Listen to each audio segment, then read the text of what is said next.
Seré molt breu, prometo. Gràcies pel vostre caliu, per la vostra companyia, per haver triat estar aquesta estona aquí amb nosaltres. Recordo la primera vegada que em va escriure al Facebook en Jordi, en Toni Borrat, els missatges. Ell sap perfectament el que jo sento quan parlo del Vaig per tu, Carles Sabater. De fet, vaig sortir d'aquí a la feina i vaig escriure uns escrits per llegir-los aquí en públic, però he decidit no ser més, que últimament estic molt ponent i vaig pensar, vaig estripar i vaig pensar, no, vull parlar d'ell, però vull parlar d'una manera alegre. Va ser, Vaig per tu, la primera cançó catalana que em va fer vibrar. Jo vaig tenir una adolescència dura, com suposo la majoria dels adolescents, molts moments de soledat, molts moments de rebeldia crònica, fins que un dia a casa d'una amiga vaig començar a sentir la lletra màgica, Vaig per tu.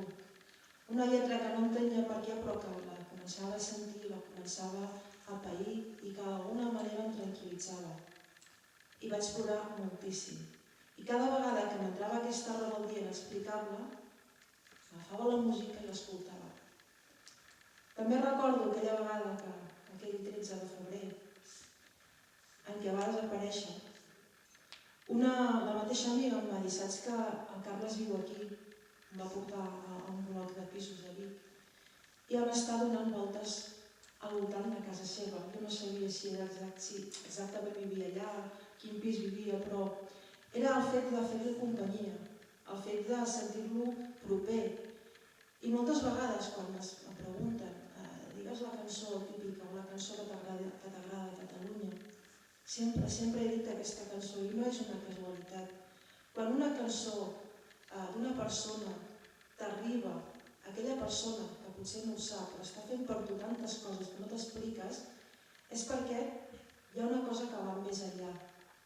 No sé si són les paraules, no sé si era el seu caràcter, no sé si era la seva elegància, no sé si era la seva veu, però tenia un conjunt, eren massa coses que jo moltes vegades em llevo a pensar que en Carles Sabater no sigui aquí amb nosaltres. De fet, també vull agrair-te a tu, Jordi, pel llibre, perquè penso que si en Carles està aquí d'alguna manera o altra, que jo tinc la sensació que sí, estaria orgullós d'haver tingut la vida que ha tingut, d'haver-nos donat, d'haver-nos deixat el que ens ha deixat, encara que la seva vida no sigui massa curta pels que l'estimem, l'hem estimat sempre.